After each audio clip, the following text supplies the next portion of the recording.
नमस्कार दोस्तों, स्वागत है आप सभी का फिर से मेरे चैनल ट्रैवलिंग विद कृष्ण में।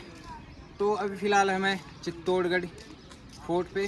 तो आज आपको कंप्लीट टूर के साथ में हमारे से जितना हो सकेगा उतना आज हम आपको जो चित्तौड़गढ़ फोर्ट है उसका कंप्लीट टूर देने वाले हैं।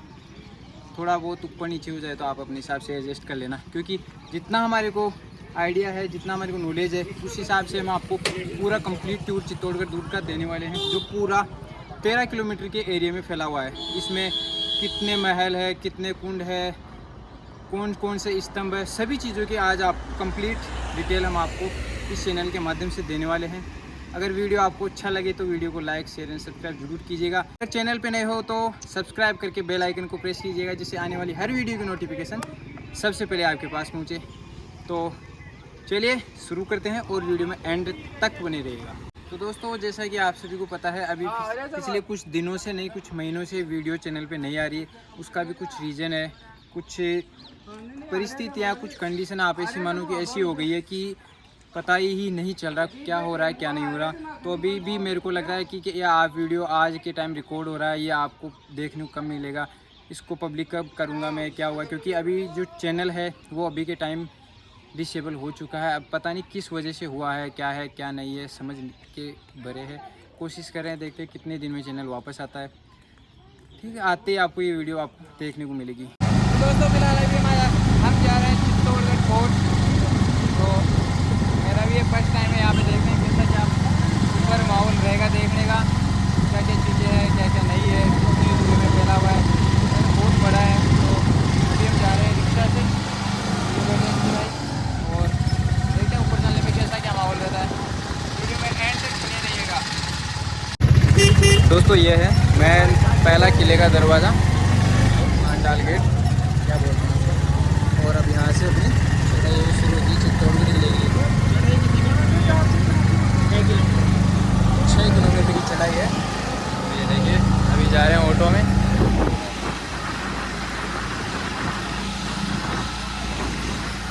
तो अभी 6 किलोमीटर की चढ़ाई है। फर्स्ट टाइम है मेरा भी अपनी बार यहाँ पे। तो देखते हैं कैसे क्या चित्तौड़गढ़ किला देखने में कैसा क्या रहता है। और पीछे भी अपने और भी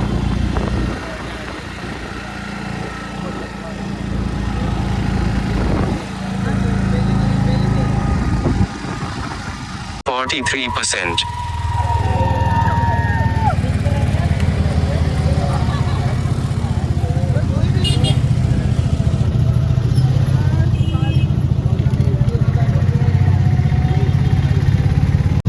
ये आता है दूसरा गेट, हनुमान पोल। तीसरा गेट है। दूसरा कौन सा रह गया? पीछे रह गया, उसका क्या नाम था?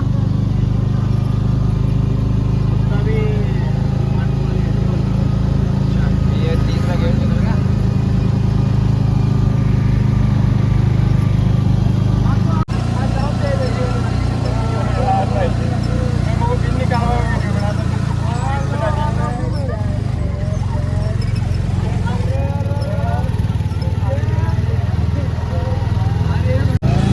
ये आ गया तीसरा गेट, जोरला पोल।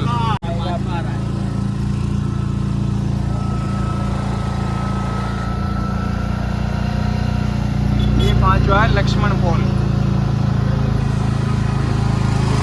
ओ भाई, ये चढ़ेगा या नहीं?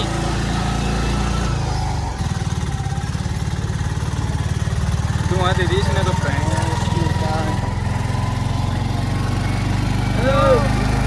हमारा टेम्पो थोड़ी दे रहा है, क्या कर रहा है? हमारा टेम्पो थोड़ी दे रहा है, थोड़ी कैसी गाड़ी थोड़ी ड्राइवर एक नंबर थोड़ी दे रहा है। ये देखो, आधा बात करते हैं, देखो एंड वगैरह। चलो, अब नहीं है चढ़ाई और आएंगी। ये 7वां दरवाजा आ गया। इसका नाम तो नहीं लिखा हुआ कहीं पे। यहाँ से मिलेगा दोस्तों टिकट।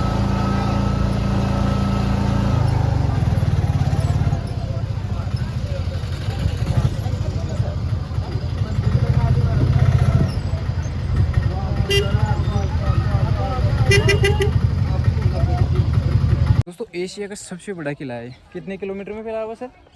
ये बता दिया ना भाई, 13 किलोमीटर में। 13 किलोमीटर पूरा 13 किलोमीटर में फैला हुआ ये यहाँ एशिया का सबसे बड़ा किला चित्तौड़गढ़ किला। 700 एकड़ में फैले है। 700 एकड़ में फैला हुआ है।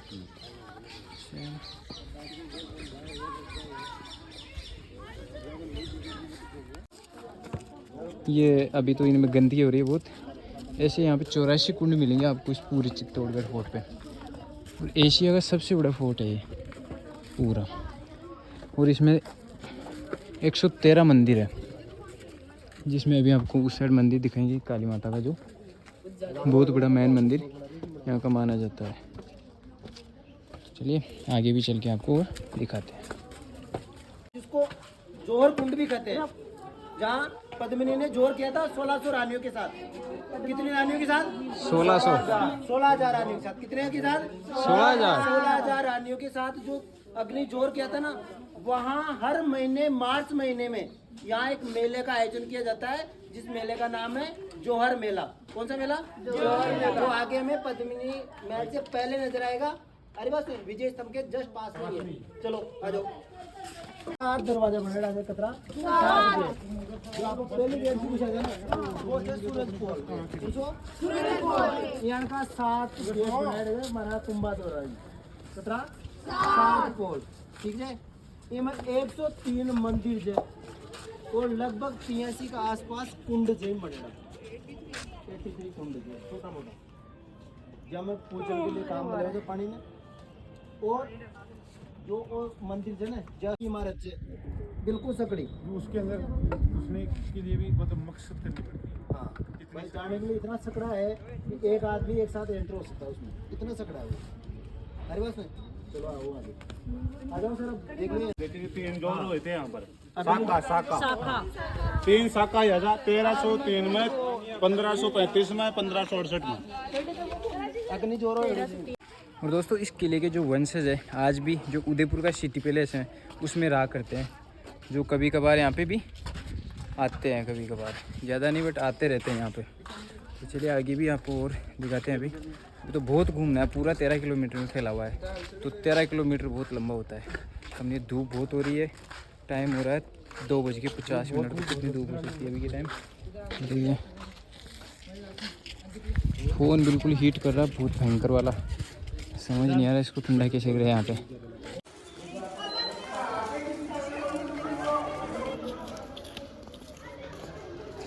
मेरे पीछे देख पा रहे हो आप, ये है विजय स्तंभ। और इसको बनाने में लगभग उस टाइम उस ज़माने में 90 लाख रुपए का खर्चा आया था। जो ये आप देख पा रहे हो, इसका जो अभी प्रेजेंट टाइम में आपने देखा होगा तो जो अपने राजस्थान पुलिस है उसका लोगो है ये विजय स्तंभ।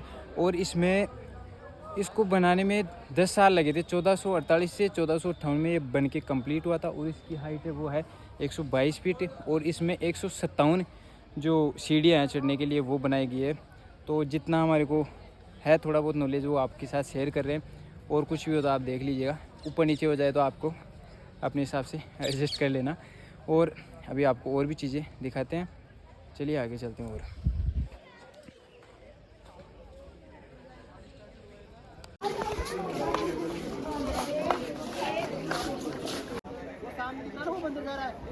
दिख रहा है सबको?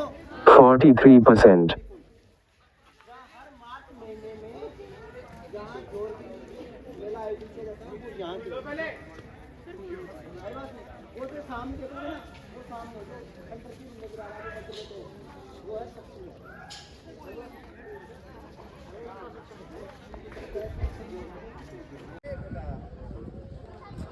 दोस्तों ये देख पा रहे हो आप सामने, वो है जोहर कुंड, जहाँ पे हर मार्च के महीने में मेला आयोजित होता है। और यहाँ पे यज्ञ वो करवाया जाता है जो रानी पद्मावती थी उनकी आत्मा की शांति के लिए। वो मार्च के महीने में आयोजित होता है। और यहाँ पे 2 गेट है, पूर्वी गेट और उत्तरी गेट। समझ गए ना? अभी तो इसको समतल कर दिया गया है। जलाते थे नहीं। जब केसरिया करते थे ना वो पुरुष, तब महिलाएं अपना स्वाभिमान बचाने के लिए आखिर में यहाँ पर आकर के जोहर करते थे, शौर्य और सम्मान के लिए। शौर्य और सम्मान। इस किले में 3 जोहर हुए आज तक। 1303 में अलाउद्दीन खिलजी के टाइम। अलाउद्दीन खिलजी राहुल रतन सिंह के टाइम पे। और यहाँ पे था रावल रतन सिंह, शासक। वो पद्मिनी को पाने के लिए आया था।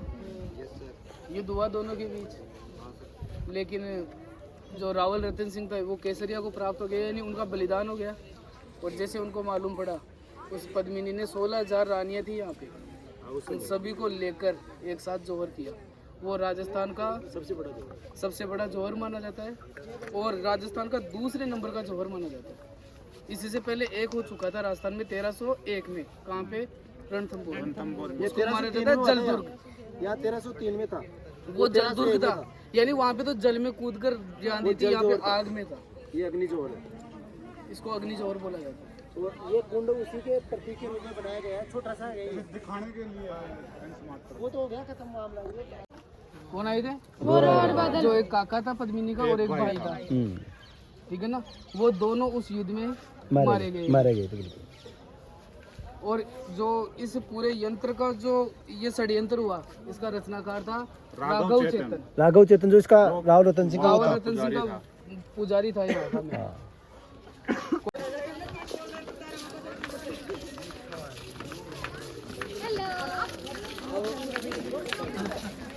ये तो हमारी रोजी रोटी है, आप हमारे लिए भगवान हो।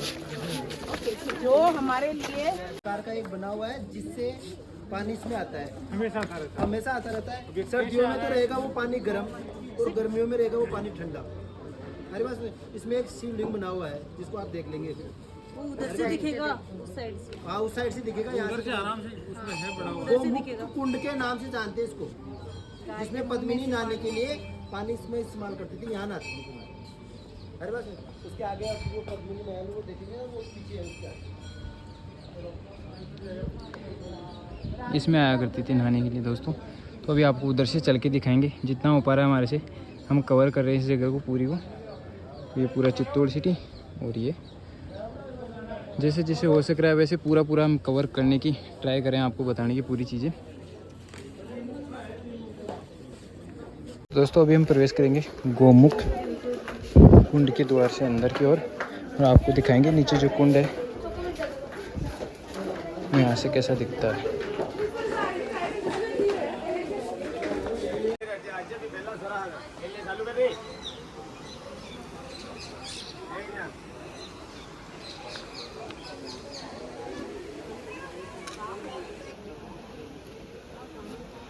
यहाँ पे है वो जगह के हिसाब से पानी का रिसाव होता है। चलिए अभी अंदर चल के आपको दिखाते हैं। ये रखो।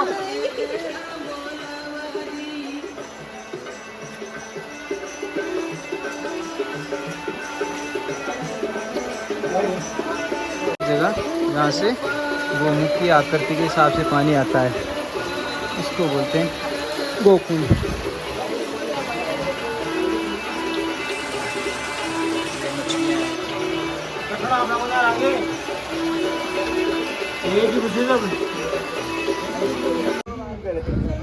ये दोस्तों जय माँ काली का, जिसकी इस दुर्ग में पूजा होती थी। पहला जी इसके बारे में थोड़ा मंदिर के बारे में परिचय दे दो, क्या है क्या नहीं ये है। कालिका माता का मंदिर है जो यहाँ की कुल देवी है। यहाँ के जो भी मतलब लड़ाई से संबंधित मान लो या कोई भी धार्मिक कार्य से संबंधित मान लो, यहाँ पहले राजा महाराजा पूजा अर्चना करते थे। जो अपनी पिक्चर बनी है पद्मावत, जिसमें पद्मिनी जोर करने से पहले जो पूजा अर्चना की गई थी वो इसी मंदिर में आके करके गई थी। वो जोर करने से पहले जो भी पूजा अर्चना होती थी वो यहीं वो यहाँ के पद्मिनी ने यहाँ आके माता से अरदास किया था और उसके बाद अपनी वो जोर किया था वहाँ जाके। अच्छा, वो राजा महाराजों की कुल देवी मानी जाती है ना। कुल देवी के रूप में पूजा की जाती है और एक कुल देवी है, कालिका माता का मंदिर है ये। वो शानदार टेम्पल है और आज भी बहुत अच्छी पूजा होती है। चित्तौड़गढ़ दुर्ग पे स्थित है ये। चित्तौड़गढ़ दुर्ग में स्थित है ये, बिल्कुल। तो ये देख लीजिए थोड़ा बहुत एक मंदिर परिसर यहाँ का, और ये है मंदिर। अंदर कैमरे से या फ़ोन से किसी से भी सेल्फी या वीडियोग्राफी करना मना था, तो मैंने आपको बाहर आके थोड़ा बहुत इस मंदिर के बारे में बता दिया क्या है क्या नहीं है। तो चलिए और चीज़ें एक्सप्लोर करते हैं आगे। दोस्तों ये वो जगह है जहाँ पे रानी पद्मावती आया करती थी गार्डन में टहलने के लिए, और मतलब कि जो विंटर पैलेस और समर पैलेस है वो भी इसी में है। तो अभी आपको चल के वो भी दिखाएंगे। और यहीं पे जो अलाउद्दीन खिलजी ने रानी पद्मावती का वो जो चेहरा है वो देखने के लिए जिद की थी, तो उनको जो पानी की प्रतिमा से उनको चेहरा दिखाया गया था वो यहीं पे है। तो अभी चल के आपको वो सभी चीज़ें भी आपको दिखाएंगे पूरा डिटेल के साथ, जितना हो सकेगा हमारे से उतना आपको हम समझाएंगे इसके बारे में। तो चलिए चलते हैं। उनके 2 महल है, आप जिस पे खड़े हो ना वो तो विंटर महल है, और जो सामने बना हुआ है वो समर महल है। दिख रहे हैं दोनों? एक तो आप जिस पे खड़े हो, एक तो वो, और एक वो सामने वाला है विंटर, वो समर महल, जिसमें वो गर्मियों में रहती थी और सर्दियों में यहाँ रहती थी, क्योंकि वो पानी की वजह से है ना, चारों तरफ से पानी से है तो वो ठंडा रहता था, इसलिए गर्मियों में वहाँ रहती थी और सर्दियों में यहाँ रहती थी। ठीक है। अब जब अलाउद्दीन खिलजी है ना, खिलजी था ना, अलाउद्दीन खिलजी ने जब आक्रमण यानी पद्मावती को देखने के लिए जो उसको जल प्रतिमा दिखाई गई थी ना, वो रानी उस महल में खड़ी थी उस समय, और यहाँ जल में उसकी प्रतिमा बनके, और यहाँ सामने की दीवार पर लगे पत्थर में उसकी प्रतिमा उसने देखी थी। उसको पीठ के बल खड़ा किया गया था, सामने नहीं देख रहे, सामने से नहीं देखे, इसलिए उसको पीठ के बल ऐसे खड़ा किया गया था, और सामने उसकी प्रतिमा उस जल से प्रतिमा बनी थी, जिसको जल प्रतिमा बोलते हैं। उसी को देख के और वो यहाँ से अलाउद्दीन खिलजी को उसको राव रतन सिंह को लेके चला गया था। तो ये 2 महल है रानी के, रानी पद्मावती के 2 महल है, एक तो वो है और एक ये है। ठीक है। ये घटना उस समय की है जब आक्रमण किया था। 1303 की बात है ये। 1302 की बात है। उसने इसे बोला था कि मैं युद्ध नहीं करूंगा, देख करके चला जाऊंगा। देखने ऐसी इतनी सुंदर थी, उसके आगे पर देख आया गया था उसको, बस एक मेहमान के रूप में, तो उसके गले में से पानी दिखता था, इतनी वो वाइट थी। लेकिन इसमें भी कई इतिहासकारों में वो है, विवाद है, वो ऐसे बोल रहे हैं कि जब सीनियर देश में लोग डार्क स्किन के होते हैं तो वहां पर इतने फेयर स्किन की कैसे आ गए पद्मावती, तो उसमें भी विवाद चल रहा है। एक दंतकथा या काल्पनिक कहानी के रूप में बताया गया है, जब भी आपको देखते हो ना उसमें बताया, तो उसी के लिए और साम्राज्य विस्तार की नीति थी अलाउद्दीन खिलजी की कि मैं मेरा साम्राज्य है वो आगे तक पहुंचाऊं। इसके लिए उसने यहाँ पर रानी पद्मावती है उसको पाने की लालसा और साम्राज्य विस्तार की उसकी नीति थी। इसके लिए ये 2 सबसे बड़े कारण थे।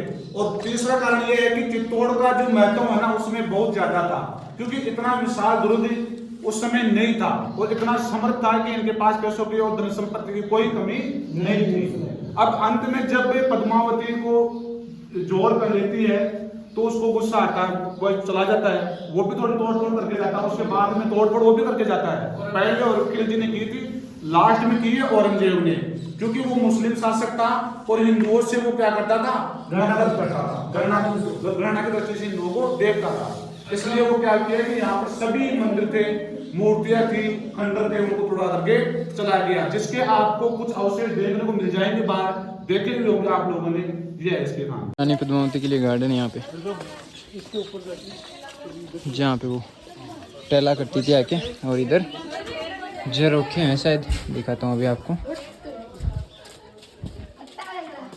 पक्षियों के लिए बनाए हुए हैं। के लिए बने हुए हैं महल, छोटे छोटे, जो रानी पद्मावती के लिए तो दासियाँ रहती थी ना, जो यहाँ रहती थी, उनकी निगरानी के लिए जो रखे गए थे वो सब है, उनके लिए छोटे महल, उनके पालने भी बना रखे हैं, उनके जो बच्चे होते थे उनके लिए।